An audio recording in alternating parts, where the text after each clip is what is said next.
Joint family system और ससुराली सियासत को संभालने का नफसियाती तरीका।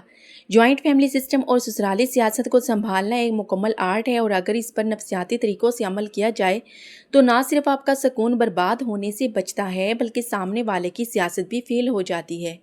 पिछली वीडियो में हमने जान की हिफाजत की बात की थी। आज हम बात करेंगे कि बगैर लड़े सिर्फ दिमाग का इस्तेमाल करके ससुराल में अपनी इज्जत कैसे बनानी है।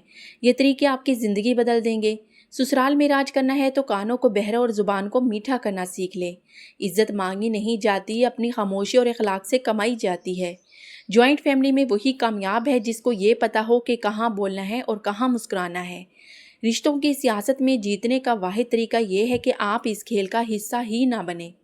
जब आप ससुराल के तानों से मुस्कुराना शुरू कर देते हैं तो ताना देने वाले की सियासत वहीं पे दम तोड़ देती है। शोहर का दिल जीतना है तो इसकी माँ की खामोश इज्जत करना सीखें। बहस से कभी मर्द मोम नहीं होते। जो औरत अपने ससुराल के राज अपने मैके नहीं ले जाती वो हमेशा सरखरू रहती है। ससुराल कोई जंग का मैदान नहीं, बस एक इम्तिहान गाह है जहाँ सब्र के नंबर सबसे ज़्यादा होते हैं। दूसरों को बदलने की कोशिश छोड़ दें। खुद को इतना मजबूत कर लें कि किसी की घटिया बात आपका मूड ख़राब ना कर सके। याद रखें, आप वहाँ मोहब्बत बांटने गई हैं, अपने सुकून ज़िंदगी का हारने नहीं। ससुराल में दिल जीतने के नफसियाती तरीके। मशवरे की नफसियात। सास से किचन या घर के कामों में मशवरा मांगे। इंसान जिसको अहमियत देता है इससे नरम हो जाता है। तवक्का का खात्मा। ये मान लें कि ससुराल आपका मैका नहीं, यहाँ मोहब्बत कमाने में वक्त लगता है। तोहफे का जादू। बगैर किसी मौके के नंद या सास के लिए कोई छोटी सी चीज़ जैसे सूट या चूड़ियों का सेट ले आएं, दिल नरम हो जाएंगे। बच्चों को सियासत से दूर रखें। बच्चों के सामने दादा का या ननियाल की बुराई हरगिज़ ना करें। कम बोलना, ज़्यादा सुनना। महफिल में सबसे कम बोलें। आपकी पुरस्रारियत आपकी ताकत बन जाएगी। गुस्से का जवाब। मुस्कुराहट। जब कोई तंज करे तो ज़ोर से हंस कर कहें, आप भी ना बस मजाक करती रहती हैं। तंज करने वाला शर्मिंदा हो जाएगा। काम का क्रेडिट दें।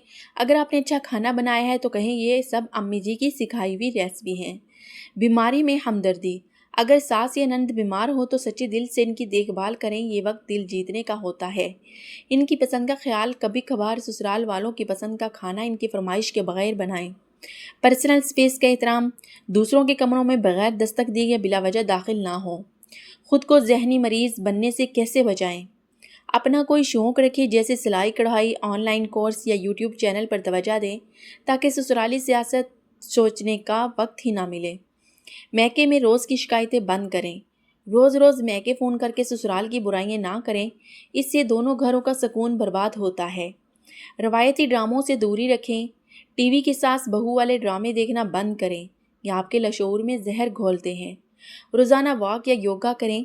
अपने दिमाग को पुरसुकून रखने के लिए 15 मिनट अकेले में वक्त गुजारें। डायरी लिखिए। अगर गुस्सा बहुत ज़्यादा हो तो इसे एक कागज़ पर लिखकर वो कागज़ जलाया जाए या फाड़ दिया जाए तो दिमाग हल्का हो जाता है। गीबत की महफिल से फ़रार इख्तियार करें। जहाँ जिठानी या देवरानी किसी की बुराई कर रही हो वहाँ से चाय बनाने या सफाई के बहाने उठ जाएं। माजी को भूल जाएं। जिसने 2 साल पहले जो ताना दिया था इसे बार बार याद करके अपना आज ख़राब ना करें। माफ़ करने की आदत अपनाएं। दूसरों को इनके सुकून के लिए नहीं, अपने जहनी सुकून के लिए माफ़ कर दे। परफेक्ट ना बने। आप सुपर वीमेन नहीं। अगर किसी दिन काम अधूरा रह जाए तो खुद को कोसना बंद करें। अल्लाह से शिकवा और दुआ करें। रात को सजदे में रो ले, लेकिन इंसानों के सामने अपने आंसू सस्ते ना करें। खामोशी और हिकमत अमली के असूल। खामोश का हथियार। जब कोई तंज या ताना दे तो बहस करने के बजाय सिर्फ 3 सेकंड इसकी आंखों में देखकर मुस्कुरा दें। ये सामने वाले का कॉन्फिडेंस हिला देता है। Information diet. अपने शोहर से होने वाली ज़ाती बातें या अपने मैके के रोज़ फैमिली में शेयर करना बंद कर दें। रिएक्ट नहीं, रिस्पॉन्स करें। गुस्से में फ़ौरन जवाब ना दें बल्कि कहें, मैं इस पर सोचकर बात करूँगी। इससे सामने वाले का गुस्सा ठंडा हो जाता है। रवायती ड्रामाई दूरी। सबकी खिदमत करें लेकिन किसी से ये उम्मीद ना रखें कि वो आपकी तारीफ़ करेगा। उम्मीदें दुख नहीं देंगी। हर बात अपने ऊपर ना लें। अगर सास या नंद का मूड ख़राब है तो ज़रूरी नहीं वो आपकी वजह से हो। इनके गुस्से को इनका ज़ाती मसला समझें। ना कहने की आदत। अगर आपकी हिम्मत या तबीयत ठीक नहीं है तो तमीज़ से माजरत कर लें। हर वक्त हाँ कहने वाले की इज्जत कम हो जाती है। तारीफ़ का जादू। ساس یا جٹھانی کی کسی چھوٹی سی بات یا کھانے کی سچی تعریف کر دیں۔ نفسیاتی طور پر انسان اپنی تعریف کرنے والے کو جلدی نقصان نہیں پہنچا سکتا۔ ہمدردی کا ڈرامہ پہچانیں۔ اگر کوئی آپ سے دوسروں کی برائی کر رہا ہے تو صرف سنیں، اپنی زبان سے کوئی لفظ نہ نکالیں۔ وہ آپ کا بیان آگے سپلائی کر سکتے ہیں۔ شوہر کو جج نہ بنائیں۔ اپنے اور ساس کے جھگڑے میں شوہر کو عدالت نہ بنائیں۔ وہ ماں اور بیوی کے بیچ پس کر چڑچڑا ہو جاتا ہے۔ شکایت کا طریقہ بدلیں۔ شوہر سے ساس کی برائی نہ کریں بلکہ اپنی تکلیف بتائیں۔ آپ کی امی نے یہ کہا کہنے کے بجائے مجھے اس بات سے دکھ ہوا کہیں۔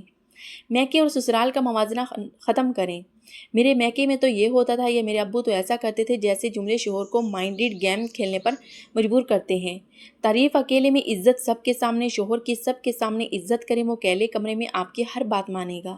سسرال میں راج کرنا ہے تو کانوں کو بہرا اور زبان کو میٹھا کرنا سیکھ لیں۔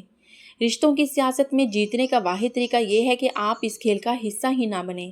یاد رکھیں، آپ وہاں محبت بانٹنے گئے ہیں، اپنی زندگی کا سکون ہارنے نہیں۔ ویڈیو اچھی لگی ہو تو لائک اور چینل کو سبسکرائب لازمی کیجیے گا۔ اللہ حافظ۔